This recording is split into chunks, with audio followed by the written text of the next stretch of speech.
안녕하세요. 오쌤입니다. 오쌤의 네가 스터디 jQuery 쉽게 배우기 편입니다. 그 5번째 시간으로 문서 객체 메서드 문법을 보도록 하겠습니다. 목차 먼저 보시도록 하시죠. 첫 번째, 메서드 문법의 종류. 두 번째, HTML을 통한 세 종류. 세 번째, CSS를 통한 네 종류. 어때요? 심플하죠? 하지만 공부는 누가?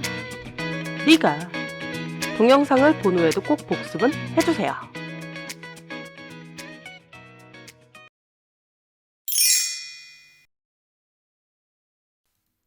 메서드는 객체에 주는 명령입니다. 객체점 메서드명 이런 식으로 쓰죠. 자바스크립트도 이렇게 쓰고요. jQuery도 마찬가지입니다. 객체 선택을 한 다음에 메서드명을 쓰고 가로를 열고 닫아 주시면 됩니다. 메서드는 객체에 주는 함수입니다. 그래서 메서드명 쓰고 가로 하고요. 이 가로에는 매개 변수로 이루어져 있습니다. jQuery는 이 매개 변수를 어떻게 쓰느냐가 5가지로 지정이 되어 있습니다. 그럼 표로 보도록 할게요. jQuery 메서드 문법입니다. 이렇게 매개 변수가 하나도 없는 유형, 한 개인 유형, 여러 개인 유형, 함수인 유형, 객체인 유형이 있습니다. 예시로 제가 이렇게 써놓기는 했는데요. 이건 실습을 통해서 더 자세히 설명을 드리도록 할게요. 하지만 정리는 누가? 여러분이 하셔야 되겠죠? 모든 메서드가 이 5개 유형을 전부 갖고 있는 건 아닙니다. 어떤 건 매개 변수가 없는 것만 갖고 있을 수도 있고요. 어떤 건 한 개 값만 갖고 있는 경우도 있고, 어떤 건 3개도 갖고 있는 게 있고, 4가지 유형을 갖고 있는 것도 있습니다. 이거는 메서드들을 보면서 하나씩 차근히 보셔야 될 것 같아요.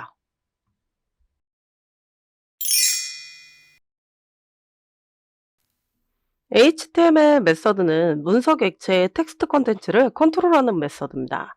메서드는 크게 2가지 종류로 나뉩니다. 게터와 세터입니다. 자바스크립트는 게터와 세터로 나뉘면 메서드명이 달랐습니다. get땡땡, set땡땡 이런 식으로 달랐죠. 그래서 예전에도 날짜를 얻어오는 메서드 같은 경우는 get date, set date 이런 식으로 메서드가 나뉘어 있었거든요. jQuery는 getter와 setter를 한 메서드로 쓰고 대신 매개 변수를 다르게 처리를 합니다. HTML getter 메서드를 보도록 할게요. 문서 객체의 텍스트를 얻어옵니다. 그래서 이렇게 문서 객체 선택을 하고요. HTML 메서드를 써주시고 매개 변수를 없이 작성하시면 됩니다. 매개 변수가 없는 유형인 거죠. 실습을 통해서 보시도록 하시죠. HTML 문서의 body 내부에다 h1 태그를 썼습니다. 그리고 내부에 텍스트 컨텐츠로 제목 태그라고 썼습니다. 그리고 스크립트에 jQuery 기본 플러그인을 반드시 연결해 주시고요. 이번엔 스크립트를 위쪽에 썼습니다. 위쪽에 쓰려면 준비 구문을 써야 된다 그랬죠? 이렇게 풀 준비 구문을 써주시고요.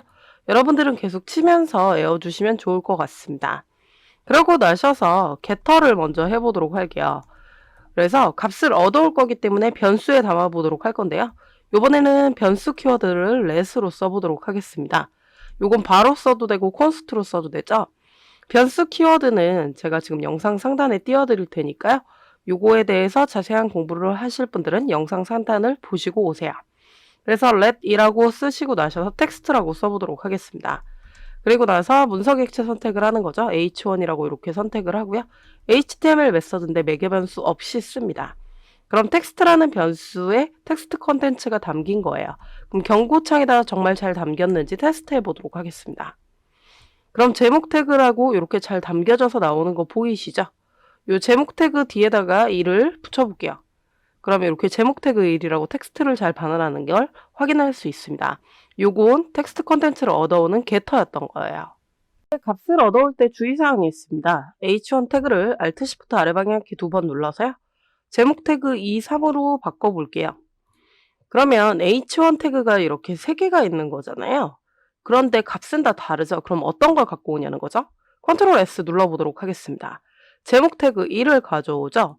그래서 h1 태그를 정확하게 선택하는 게 아니라 첫 번째 것만 가져오게 됩니다. 그래서 두 번째 걸 갖고 오고 싶다든지 세 번째 걸 갖고 오면 여기다 콜론 EQ를 쓴다든지 라스트를 쓴다든지 해서 가지고 오셔야 되세요. 어쨌든 똑같은 게 있다? 그럼 첫 번째 것만 값을 얻어온다라는 거는 잘 알고 계셔야 합니다. HTML 세터 메서드 첫 번째 걸 보도록 할게요. 이것은 문서 객체의 텍스트를 일괄적으로 변경을 합니다. 달러 쓰고 문서 객체 선택을 해주신 다음에 HTML 메서드를 쓰고요. 매개 변수를 하나를 쓰는데 변경 텍스트를 작성하기 때문에 따옴표 내부에 써주셔야 됩니다. 실습을 통해서 자세히 보시도록 하시죠. 게터와 다르게 세터는 한 번에 변경을 합니다. 그러면 달러하고 h1을 선택을 해보도록 할게요. 그러고 나서 HTML 메서드에다가요. 작은 따옴표나 큰 따옴표 이렇게 써주시면 되고 영어로 바꿔볼게요. 컨트롤 S 눌러보도록 할게요. 그럼 세 개 다 변경되는 거 보이시죠? 게터 같은 경우는 첫 번째 것만 선택을 했는데요. 세터는 전부 다 변경을 해줍니다. 사실 이건 매우 편리한 건데 자바스크립트는 이렇게 선택을 하면 반복문을 통해서 일일이 바꿔줬어야 되는데 jQuery는 그럴 필요 없이 한 번에 이렇게 바꿔줍니다. 훨씬 더 편리한 작업이에요. 그럼 HTML의 세터 메서드 두 번째를 보도록 할게요. 문서 객체의 텍스트를요. 함수의 매개 변수를 이용해서 변경을 합니다. 그래서 일괄적으로 변경하는 게 아니라 각각 변경도 가능합니다. 그래서 달러기호하고 선택자 쓰신 다음에 HTML 메서드를 쓰고 이렇게 펑션을 씁니다. 이게 바로 함수를 쓰는 유형인데요. 이때 인덱스라고 쓰고 텍스트라고 쓰는데 사실 이 영어 명칭은 중요하지 않아요. 여기다 A라고 써도 되고 B라고 써도 상관없습니다. I라고 써도 되고 T라고 써도 상관없다는 거죠. 그래서 요거는 개발자마다 쓰는 건 다른데요. 보통 이렇게 많이 쓰니까 제가 인덱스랑 텍스트라고 썼습니다. 인덱스 같은 경우는요. 문서 객체의 순번을 의미합니다. 그리고 순번은 0번부터 시작된다는 걸 잘 알고 계시면 될 것 같고요. 그 다음에 텍스트는 기존 텍스트를 의미하는 매개 변수입니다. 그리고 요 뒤에 있는 텍스트 같은 경우 생략해도 상관없으세요. 하지만 인덱스는 안 쓰는데 텍스트를 이용해야 된다? 그러면 꼭 인덱스는 써주셔야 됩니다. 이 순번이 좀 중요한 내용이기 때문에 그렇습니다. 실습을 통해서 자세히 보시도록 하시죠. 그럼 요번에는 타이틀 태그 뒤에다가 1, 2, 3을 붙이고 싶습니다. 그러면 일일이 요거를 하나하나씩 선택해서 주면 너무 복잡하잖아요. 그래서 HTML 메서드를 통해서 함수라는 매개 변수를 쓰면 됩니다. 이렇게 펑션이라고 쓰는 거죠. 그리고 나서 중괄호 있는 데서 엔터 칠게요. 그리고 인덱스라고 처리를 합니다. 그러고 나셔서요. 여기다가 리턴을 통해서 반환을 할 거예요. 값을. 그리고 나셔서 타이틀 태그라고 쓰는 거죠. 그리고 뒤에 순번을 붙일 거니까요. 더하기를 통해서 연결 연산자로 처리를 해주시고요. 여기다가 인덱스를 써볼게요. 그럼 문제가 생깁니다. 0번부터 시작하죠. 인덱스 번호는 0번부터 시작한다 그랬죠. 그래서 가로를 해주셔서 더하기 2를 해주셔야 우리가 원하는 값으로 처리가 됩니다. 인덱스 번호는 0번부터 시작한다고 잘 기억해 주시면 될 것 같아요. 근데 우리가 타이틀 태그가 아니고 제목 태그 1, 2, 3 기존 텍스트를 쓰고 싶어요. 그러면 여기에다가 쉼표를 쓰시고요. 텍스트라고 이렇게 붙여주시고 나셔서 기존 텍스트를 쓸 거잖아요. 그래서 타이틀 태그는 지워주시고 텍스트로 바꿉니다. 그럼 기존 텍스트인 제목 태그가 가고 뒤에 순번이 붙게 처리가 되는 거죠. 컨트롤 S 눌러볼게요. 그럼 제목 태그 1, 2, 3 이렇게 잘 나오는 거 확인되시죠?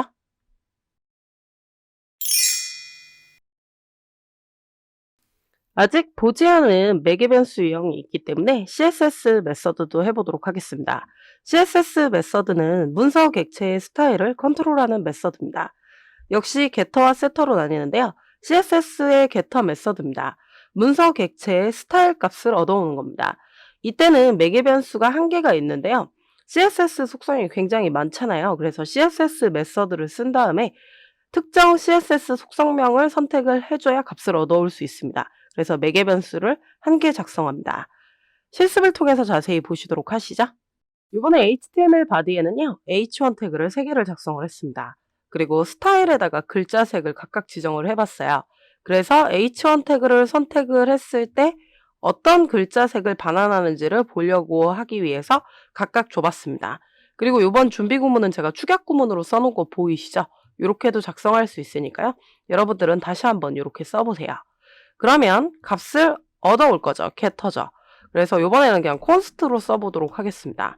콘스트라고 써주시고 C라고 써볼게요. 색상을 가지고 올 건데 달러기호 쓰고 작은 따옴표 쓰신 다음에 H1이라고 써주시고요. CSS 메서드 중에서 컬러 값을 가져와 보겠다라고 하는 거죠. 그러고 나셔서 알러트로 경고창에다가 저 C라는 값을 반환해 보도록 하겠습니다. 컨트롤 S 눌러볼게요. 그러면 요거는 지금 RGB 컬러로 나와서 그런데 레드, 그린, 블루 수치거든요. 레드 수치가 높죠. 빨간색이라는 뜻입니다. 그래서 첫 번째 게 선택이 돼요. 객턴 다 마찬가지인데요. 여러 개 중에서 첫 번째 값을 반환을 합니다. 그런 게 아니라면 여기에다가 선택을 하실 때 특정 객체를 선택을 해 주셔야 되세요. 이번에는 CSS의 세터 메서드 첫 번째입니다. 문서 객체의 스타일 값을 일괄 변경을 합니다. 그래서 속성명도 선택해야 되다 보니까 값도 작성을 해야 돼서 여러 값을 나열해서 작성을 합니다. 그래서 쉼표로 작성을 하셔야 되는 거죠. CSS 속성명에 대한 값은요. 그냥 숫자로만도 적을 수 있고 문자로도 적을 수 있어서 제가 값이라고 썼는데요. 숫자를 적을 땐 따옴표 없이, 문자를 적을 때는 따옴표 EC 작성을 해주시면 됩니다. 실습을 통해서 자세히 보시도록 하시죠. 그럼 일괄 변경하는 세터를 한번 해보도록 할게요. $기호 쓰고 h1이라고 써보도록 하겠습니다. 그리고 CSS 메서드를 쓰고요. 컬러라고 쓴 다음에 값을 쓸 거라서요. 작은 따옴표 써주시고 오렌지라고 써보도록 하겠습니다. 그럼 컨트롤 S 눌러볼게요. 그럼 오렌지 컬러로 3개가 일괄 변경되는 거 보이시죠? 이건 문서 객체 선택자 할 때 사실 많이 썼던 거라서 그렇게 어렵지 않은 문법일 겁니다. CSS 세터 메서드 두 번째입니다.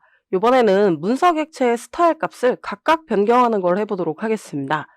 이번에는 CSS 속성명은 문자열로 선택을 하고요. 값을 함수로 처리를 해주시면 됩니다. 그리고 이 인덱스라는 것은 문서 객체의 배열 번호죠. i라고 써도 되고 a라고 써도 상관은 없습니다. 하지만 의미를 정확히 파악하기 위해서 저희는 인덱스라고 쓰도록 하겠습니다. 실습을 통해서 자세히 보시도록 하시죠. 이번에는 레드, 그린, 블루로 jQuery에서 줘보도록 하겠습니다. 일단 색상을 담는 변수를 쓰도록 할게요. 바라고 쓰시고요. 컬러스라고 써보도록 하겠습니다.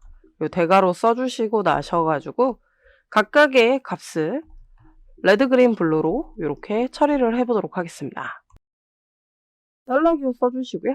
H1이라고 선택을 합니다. 그리고 CSS 메서드 쓰시는 거고요. 그 중에서 글자색을 바꿀 거죠. 컬러라고 이렇게 써줍니다. 그리고 쉼표 써주시고요. 값은 각각 들어가야 되니까 펑션을 통해서 처리를 해주시고 중괄호 있는 데서 엔터 쳐주세요. 그리고 인덱스라는 매개 변수를 통해서 이 배열의 0번, 1번, 2번을 선택해서 값을 리턴으로 반환해 보도록 하겠습니다. 리턴이라고 쓰시고서 컬러스라고 쓰고요. 대괄호 이렇게 써주시고 나서 인덱스라고 써주시면 값이 한 개 한 개당 각각 들어가게 될 겁니다. 컨트롤 S 눌러볼게요. 그럼 레드, 그린, 블루로 저렇게 각각 들어가는 거 확인되시죠? CSS 세터 메서드 세 번째를 보도록 하겠습니다. 문서 객체의 여러 스타일 속성 값을 변경해 보도록 하겠습니다. CSS 속성명은 많잖아요. 근데 여러 개를 바꾸고 싶을 때 CSS 메서드를 3개, 4개, 5개 뭐 이렇게 쓰긴 좀 그렇겠죠. 그래서 중괄호를 통해서 이렇게 객체 방식을 통해서 씁니다. 그래서 CSS 속성명을 쓰고 콜론을 쓰고 값을 쓰고요. 이때 CSS 속성명은 따옴표를 쓰지 않는다는 거, 객체 문법이기 때문에 그렇습니다. 키명이죠. 키명으로 쓰기 때문에 여기는 따옴표를 쓰시면 안 됩니다. 그리고 값은 숫자면 그냥 쓰시고 문자면 작은 따옴표나 큰 따옴표에 쓰셔야 됩니다. 무슨 얘기인지 실습을 통해서 보시도록 하시죠. 이번에는요. 글자색을 레드, 그린, 블루로도 넣을 거지만 배경색은 검정색으로 통일시켜서 해보도록 하겠습니다. 그럼 2개가 바뀌는 거죠. 글자색과 배경색이 바뀌는 겁니다. 그래서 $기호 써주시고 작은 따옴표 쓴 다음에 H1을 선택을 합니다. CSS 메서드 쓰시고요. 이때 객체 문법을 쓰는 겁니다. 중괄호를 써주시는 거죠. 그리고 배경색을 먼저 바꿔보도록 할게요. 백그라운드 컬러죠. 이때 이렇게 백그라운드라고 쓰고요. 컬러 이렇게 쓰시면 틀립니다. 이건 키명이잖아요. 그래서 카멜 표기법으로 두 번째 단어의 첫 글자를 대문자로 써주셔야 돼요. 그래서 백그라운드 컬러라고 이렇게 써주시고요. 그러고 나셔서 작은 따옴표 써주셔서 블랙이라고 이렇게 써보도록 하겠습니다. 그리고 쉼표 쓸게요. 그 다음에 글자색이죠. 컬러입니다. 이때 작은 따옴표 쓰시면 안 된다고 말씀드렸죠. 이건 키명입니다. 이때 값을 각각 넣어야 되잖아요. 그럼 이때 또 펑션을 쓰는 거죠. 중괄호 있는 데서 엔터 칠게요. 그리고 나셔서 펑션은 인덱스라는 매개 변수를 가져야 되고 리턴을 통해서 값을 반환을 할 겁니다. 그리고 컬러스를 인덱스로 처리를 해주시면 되는 거죠. 컨트롤 S 눌러볼게요. 그러면 배경색은 블랙으로 다 통일돼서 들어가지만 글자색은 레드, 그린, 블루로 각각 들어가죠. 이런 식으로도 할 수 있습니다. CSS 메서드를 여러 속성을 컨트롤할 수 있다는 거죠. 우리가 매개 변수가 이렇게 다들 많냐? 그런 건 아니에요. 매개 변수가 하나도 없는 것도 있고 하나만 있는 것도 있고요. 매개 변수가 복잡했던 거는 HTML이나 CSS 메서드만 그랬었던 거고요. 많지 않습니다. 대부분의 메서드들은 다 간단하게 쓰실 수 있어요. 자세한 메서드들은 이제 다음 강좌부터 나눠서 좀 보도록 하겠습니다. 제가 준비한 수업 내용은 여기까지입니다. 넥스트 레벨 문서 객체 필터 메서드. 공부는 누가? 네가. 오쌤의 네가 스터디. 저희는 다음 시간에 봬요.